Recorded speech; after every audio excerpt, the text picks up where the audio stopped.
नमस्कार साथियों, आप सबका पुनः स्वागत है श्रद्धा एस्ट्रो ज्योतिष में।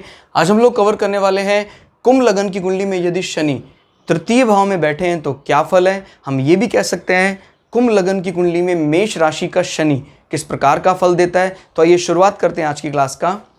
प्रथम भाव या लग्न से गिनते एंटी क्लॉकवाइज तो यह आता है तीसरा तृतीय भाव, जहाँ मेष राशि और शनि नीच का होकर बैठे हैं। तीसरा भाव क्या बताता है? तीसरा भाव बात करता है हमारे मोटिवेशन, हमारे पराक्रम की।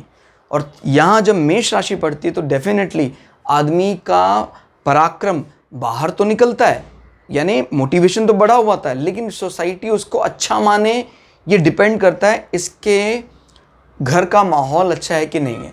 अब शनि यहाँ बैठा हुआ है और शनि इस घर में नीच का माना जाता है। सबसे ज़्यादा खराब अवस्था कह लो या आप सबसे ज़्यादा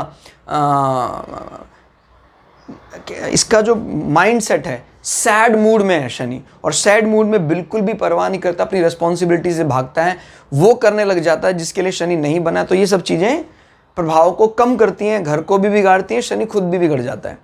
क्लियर हो गया? तो लग्नाधिपति जब नीच का है तो तय हो गई बात कि जीवन में चाहे नीच भंग भी हो रहा हो, जीवन में आपका शुरुआती फेज बड़ा कष्ट में बीता है। क्लियर हो गया? लग्नाधिपति डेबिलिटेटेड है, नीच का है, और आपने कभी भी चीज़ों को ना तो इनिशिएटिव लेने का मन किया ना प्रयास किया, और अगर इनिशिएटिव लिए हैं तो समाज में वो सोसाइटी, मतलब आपने कभी भी बोला है अगर किसी विषय पर तो सोसाइटी उसको एक्सेप्ट नहीं करती, सर से खारिज कर देती है। तनाव बढ़ाने वाला है आपका बोलना, लड़ाई करवाने वाला आपका बोलना। क्लियर हो गया? तो कितना ज़्यादा कष्ट का कार्य दिखाई देता है। पहली अटैम्प्ट तो ऐसी ही होगी, और अगर नीच भंग हो जाता है तो फिर आपको समस्या जीवन में 15 साल 20 साल के बाद समाप्त हो जाएगी। वो मैंने पहले भी बताया कि नीच भंग का मुख्य रूप, या तो इसके लिए जो रिस्पॉन्सिबल है नीच भंग के लिए मंगल की दशा, अंतरदशा, महादशा शुरुआत में ही लग जाए, नॉट अंतरदशा, स्पेशली महादशा। अंतरदशा अगर लगानी है तो अंतरदशा का इंतजार हमें एक स्लॉट चाहिए हमें, यानी कम से कम 1.5 साल 1 साल तक उस प्लैनेट का टाइम रहे जिससे वो ट्रिगर करता है। तो अगर अंतरदशा लगती है तो 2 बार अंतरदशा लगानी पड़ेंगी। तो आप समझ सकते हैं, जैसे मान लीजिए शुक्र की महादशा लगी जो 20 साल की चलती है, तो उसमें कहीं बीच में मंगल का समय आया, तो जब मंगल का समय आने के बाद फिर सारे प्लैनेट का समय खत्म हो जाएगा और दूसरे प्लैनेट की महादशा लगेगी, उसमें जब मंगल की दशा ट्रिगर करेगी तभी ये पूरी तरह अपने दोषों को काटेगा। तो हम एक मोटा सा हिसाब लगाएं तो कम से कम आपका जो एजुकेशन वाला टाइम है वो तो चला ही जाता है नीच के टाइम में। नीच भंग है तभी भी आपका स्ट्रगलिंग टाइम माना जाता है एजुकेशन टाइम, अगर कोई ग्रह नीच का पड़ा हुआ है। लेकिन आपको पता है उतना ही ज़्यादा सुखदायी भी होता है, क्योंकि कोई ग्रह नीच का होकर आदमी को पोलाइट करता है, बहुत ज़्यादा मेहनत करने पर विवश कर देता है। तो आदमी जब इसको उच्च में लेकर आता है अपने जीवन के गृहस्थ जीवन में, यानी 30 साल 35 साल की उम्र में, तो ये फिर सुखों को बहुत ज़्यादा बढ़ाता है। इनफैक्ट ऐसे लोग सुख की सही कीमत जानते हैं फिर। क्लियर? तो जो भी तीसरे विषय से संबंधित विषय होगा कमज़ोर हो जाएगा आपका पराक्रम घटा हुआ होगा, आपके इस हिस्से में चोट लग सकती है, कंधों वाले हिस्से में, कंधे में चोट लग सकती है, ईसोफेगस आहार नाल, आपकी सांस की नली में इन्फेक्शन हो सकता है, सावधान रहना चाहिए। कोरोना जैसी बीमारी में इनको अच्छा खासा भय रहता है। फिर इसमें ये 2 एजेंडे इसको और दिए गए हैं शनि को, एक तो लग्नेश को बचाना और दूसरा द्वादश भाव को। तो जब प्लैनेट लग्न से तृतीय भाव में बैठा हुआ है, क्लियर हो गया, और नीच की अवस्था में बैठा है, तो कह सकते हैं आपके शरीर को कमज़ोर करने के लिए, आपके बौद्धिक स्तर को कमज़ोर करने के लिए आपका भाई बहन जिम्मेदार है, आपके नेबरों से आपकी ज़्यादा अच्छी नहीं बनती है, लड़ाई झगड़ा रहता ही रहता है। इस कारण से आपका शरीर ज़्यादा उभर नहीं पाता है, अच्छी ग्रोथ नहीं पकड़ पाता है।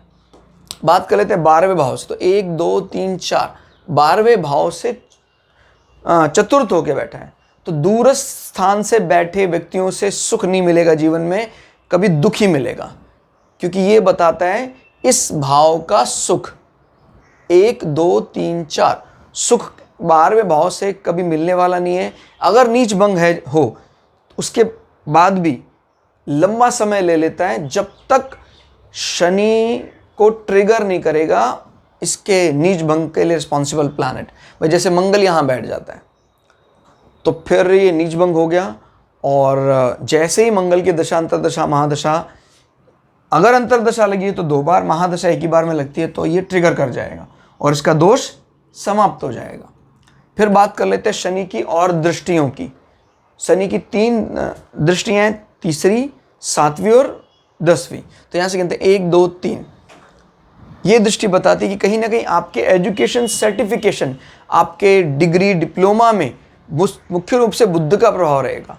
बुध एक अच्छा गणितज्ञ है, एक अच्छा चार्टर्ड अकाउंटेंट है, इस प्रकार के कामों में लेकर जाता है। सॉफ्टवेयर की इंडस्ट्री में भी बुध एंटर करवा देता है, अच्छे मैथ्स और इन विषयों को जानने वाला।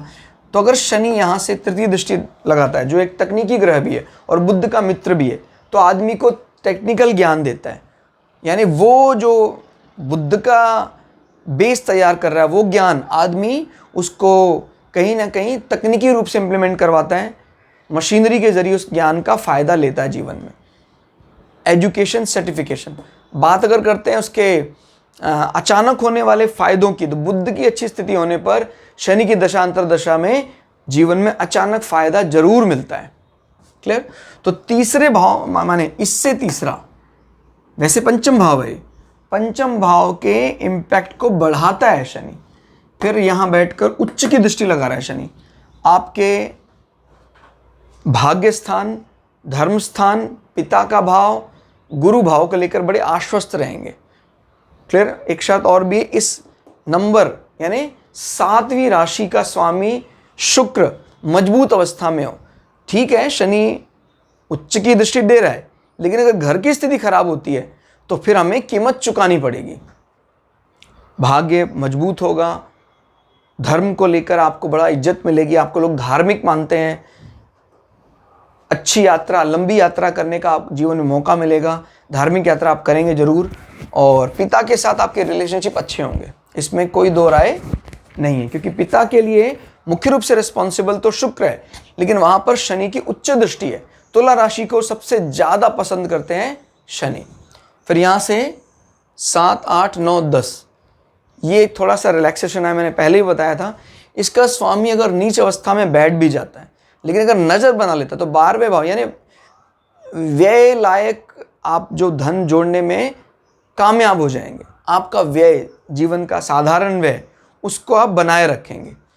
फॉरेन लैंड में की गई इन्वेस्टमेंट आपको बेशक से दुख दे रहा है, लेकिन अपने साधारण खर्चे के लिए आपको किसी का मोहताज नहीं होना पड़ेगा। इनफैक्ट तीसरे भाव से ही आपके जो जीवन के साधारण खर्चे हैं वो होते रहेंगे। क्लियर हो गया? क्योंकि शनि की अपने घर में दृष्टि है। और तीसरा भाव छोटी छोटी जीवन में यात्राएं भी बताता है, कष्टकारी यात्राएं होती हैं, लेकिन उनसे रूटीन में होने वाले खर्चों के लिए पैसा बन जाता है। तो कुल मिला के शनि की अवस्था कोई ज़्यादा अच्छी नहीं मानी जाती, नीच अवस्था है। और कोई भी ग्रह नीच अवस्था में बैठा हो तो याद जरूर रखना है, पहले फेज में उसका कष्ट आपको मिलना ही मिलना है, चाहे नीच भंग राजयोग में कोई प्लैनेट इन्वॉल्व हो रहा हो। तो ये था शनि का तीसरे भाव में फल। क्लास आपको कैसी लगी कमेंट करके जरूर बताइएगा। मिलते हैं अगली क्लास में। जय श्री भगु पराशरा, जय श्री शुक्राचार्य, नमस्कार।